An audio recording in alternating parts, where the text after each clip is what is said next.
உலகெங்கிலும் இருக்கக்கூடிய முருகப்பெருமான் பக்த நண்பர்களுக்கு ஸ்ரீ சஸ்டியன் யூடியூப் சார்பாக வணக்கத்தை தெரிவித்துக் கொள்கிறேன். அதாவது நம்மளுடைய இந்து சமயத்தில் பார்த்தோம் அப்படின்னா ஆதிசங்கரர் பெருமானால் சன்மதங்கள் தோற்றுவிக்கப்பட்டது. அந்த சன்மதங்களில்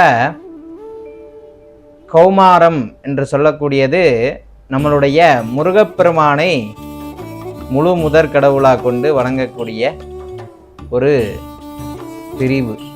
அந்த பிரிவில் பார்த்தோம் அப்படின்னா நம்மளுடைய முருகப்பெருமான் தான் அதிபதி.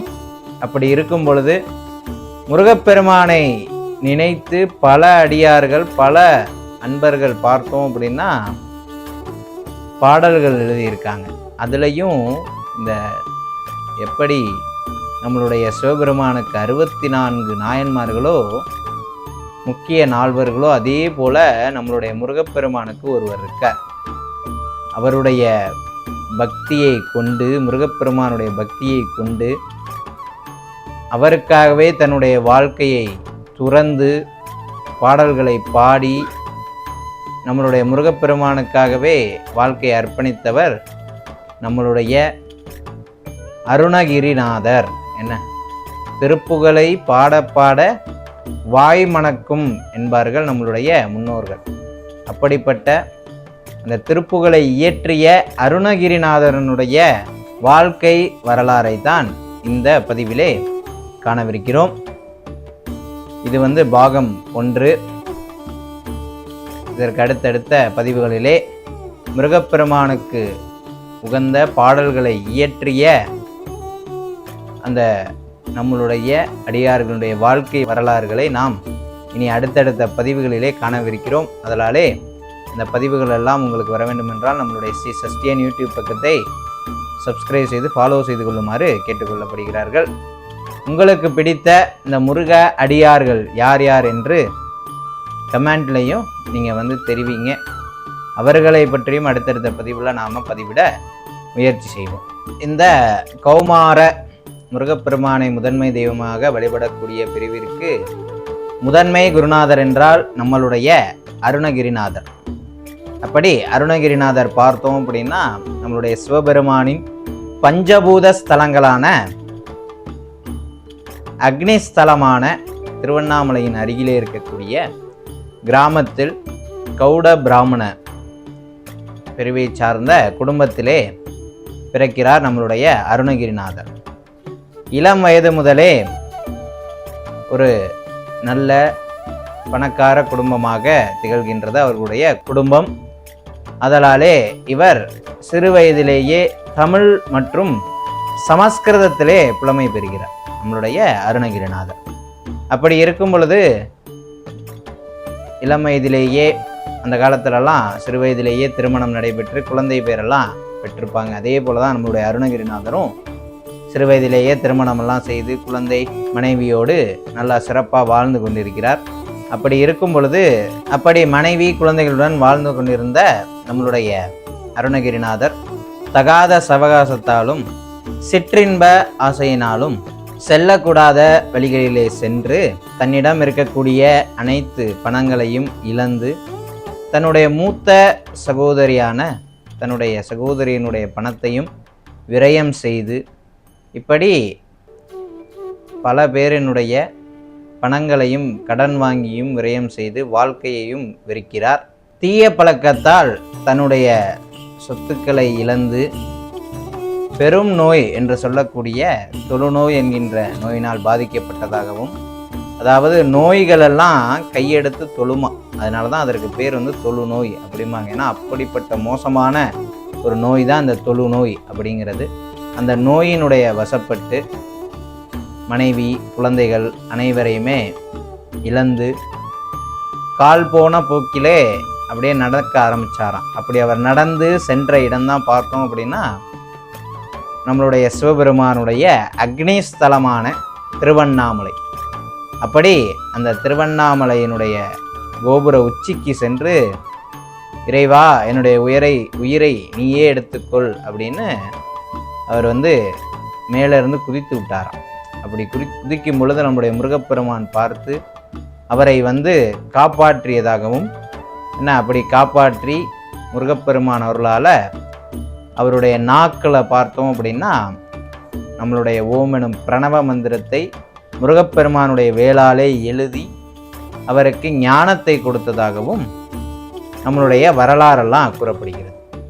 அப்படி முருகப்பெருமான் காப்பாற்றியவுடன் அவர் மீது தீராத பக்தி கொண்ட நம்மளுடைய அருணகிரிநாதர் உங்களை வைத்து நான் இனிமேல் பாடல்களை எழுதி அதை பறைசாற்றுவேன் அப்படின்னு வாக்கு கொடுக்கிறார். அப்படி கொடுக்கும் பொழுது முருகப்பெருமானே பார்த்தோம் அப்படின்னா நீங்கள் எழுதக்கூடிய முதல் பாடலில் பார்த்தீங்க அப்படின்னா அருணகிரிநாதர் கேட்குறார், நான் உங்களை பற்றி என்ன முதல்ல ஆரம்பிக்கணும் அப்படின்னு சொல்லுங்கள் அப்படின்னோடனே முருகப்பெருமானே பார்த்தோம் அப்படின்னா அந்த பாடல் வரியை எடுத்து கொடுக்குறார்.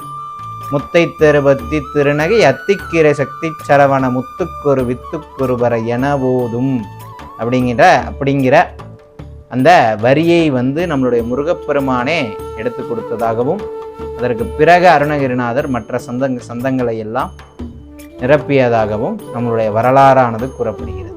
எப்படி பாருங்க, வாழ்க்கையினுடைய எல்லை அப்படிங்கிற அந்த தற்கொலை இறப்பு அப்படிங்கிற அந்த பேரானந்தம் அப்படிங்கிறது அந்த ஆனந்தத்தை அடையும் பொழுது இறைவனுடைய வசப்பட்டு இறைவன் அருளால் பற்பல நூல்கள் ஒன்றா இரண்டா அப்படிங்கிற மாதிரி நம்மளுடைய முருகப்பெருமான் அருளால் வாழ்க்கையை வெறுத்த ஒருவன் பற்பல நூல்கள் எழுதினான் அப்படின்னா யாராவது நம்புவாங்களா? இன்றைக்கெல்லாம் சின்ன சின்ன விஷயத்துக்கெல்லாம் போய் தற்கொலை பண்ணிட்டு நாம் குழந்தைங்கள்லாம் இறந்து போகிறாங்க, பல பேர் இறந்து போகிறாங்க. அவங்கள்ட்டெல்லாம் இதெல்லாம் ஒரு முன்மாதிரியான கதையாக நாமெல்லாம் சொல்லி, பாருப்பா உன்னைய மாதிரி இறக்க போனவன் தான் ஒருத்தன் இத்தனை பாடல் நூல்கள் எழுதியிருக்கான் அப்படின்னு நாமெல்லாம் சொல்லணும்.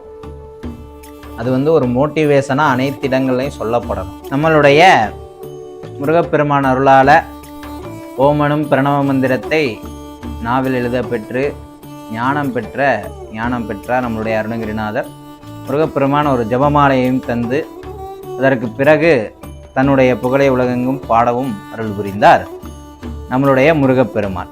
பாவியான அருணகிரியார் பார்த்தோம் அப்படின்னா நொடி பொழுதுல மகா ஞானியாகி நம்மளுடைய முருகப்பெருமானுடைய முக்கிய சீடராகி நமக்கெல்லாம் இன்று பல நூல்களை தந்த அந்த ஒரு பேராற்றல் கொண்ட ஞானியாக மாறியிருக்கிறார் நம்மளுடைய அருணகிரிநாதர். இவர் தமிழகம் எங்கிலும் இருக்கக்கூடிய, இந்தியா எங்கிலும் இருக்கக்கூடிய நம்முடைய முருகப்பெருமான் ஆலயங்களுக்கு சென்று முருகப்பெருமானுடைய பக்தி பாடல்களை பாடியிருக்கிறார். அப்படி அதிலே நாம் அனைவருக்கும் அறிந்தது பார்த்தோம் அப்படின்னா திருப்புகழ் அப்படிங்கிறது. அந்த திருப்புகழில் 16,000 பாடல்கள் அவர் பாடியதாகவும் அதிலே தற்பொழுது 1500க்கும் குறைவான பாடல்கள் தான் நம்மிடமே இப்பொழுது கைவசம் கிடைக்கப்பட்டிருக்கு அப்படிங்கிறதும் ஒரு வரலாறு நம்மளுடைய இலக்கியத்தில் இருக்கு. அதனால் நம்மளுடைய அருணகிரிநாதனுடைய இந்த திருப்புகழ் தான் மிகவும் தொன்மையான நம்மளுடைய முருகப்பெருமானுடைய நூல் அப்படிங்கிறது. நம்மளுடைய அருணகிரிநாதர் அந்த நூல் மட்டும் இல்லாமல் கந்தர் அனுபூதி, கந்தர் அலங்காரம், கந்தர் அந்தாதி போன்ற அற்புதமான பல நூல்களையுமே இயற்றியிருக்கிறார் நம்மளுடைய அருணகிரிநாதர். அருணகிரிநாதர் எவ்வளவோ நூல்கள் எழுதியிருந்தாலும் திருப்புகழ் அப்படிங்கிறது மிகவும் விமர்சையானது. திரு என்றால் அழகு என்ற அர்த்தம், முருகு என்றால் அழகு என்ற அர்த்தம் அனைவருக்கும் தெரியும். அதனால் அந்த அழகிற்கே ஒரு புகழை சேர்க்கக்கூடிய நூல். அதனால தான் திருப்புகழ் அப்படின்னு அதற்கு பெயர் வந்தது. இந்த திருப்புகழில் பார்த்தோம் அப்படின்னா ஒவ்வொரு பாடலுக்கும் ஒரு அற்புதம், நோய் தீர்க்கும் மருந்து அப்படிங்கலாம். ஒரு பாடலும் ஒரு நோய்க்கு நோய் தீர்க்கும் மருந்து அப்படிங்கலாம். இப்பொழுது உங்களுடைய வீட்டில் திருமணமாகாத அன்பர் இருந்தார்னா அதுக்கு ஒரு பாடல் இருக்குது, குழந்தை பாக்கியம் வேணும்னா அதற்கு ஒரு பாடல் இருக்குது, கடனை அடைக்கணும்னா அதற்கு ஒரு பாடல் இருக்குது. இப்படி வாழ்க்கையில் இருக்கக்கூடிய அனைத்து துன்பங்களுக்கும் ஒவ்வொரு பாடல்கள் தனித்தனியாக இந்த திருப்புகழிலே இருக்கப்பெறுகிறது. திருப்புகழ் என்பது பார்த்தோம் அப்படின்னா பக்தி, சந்தம் மற்றும் இலக்கிய நயம் பொருந்திய ஒரு அற்புத நூலாகும். இது முக்கியமாக இசையுடன் பாடும் பொழுது மிகவும் சிறப்பாக இருக்கின்றது. திருப்புகழின் ஒவ்வொரு பாடலும் முருகப்பெருமானுடைய அருளை போற்றும் விதத்தில் அமைந்த அருணகிரிநாதரின் அனுபவபூர்வமான ஒரு வாக்காக கருதப்படுகின்றது. திருப்புகழின் உள்ள பாடல்கள் ஒவ்வொன்றும் பக்தர்களுக்கு கிடைத்த அருமருந்தாகும். இவற்றை பாடுவதால் உடலில் உள்ள நோய்கள் தீரும், நம் வாழ்வில் ஏற்பட்ட வறுமை அகலும், பிறப்பு இறப்பு சக்கரத்திலிருந்தும் விடுபடலாம். நம் மனதில் உள்ள குறைகளை நீக்கி சகல சௌபாக்கியங்களை அள்ளித்தரும் முருகனின் பேர் அருளையும் பெற்றுத்தரும் ஒரு அற்புதமான மந்திரமாக இந்த திருப்புகழும் மற்ற அருணகிரிநாதர் இயற்றிய நூல்களும் கருதப்படுகின்றன. திருப்புகழை பாடுவதால் மணப்பது வாய் மட்டுமல்ல, நம்மளுடைய வாழ்வும் தான் என்று பெரியோர்கள் சொல்வார்கள்.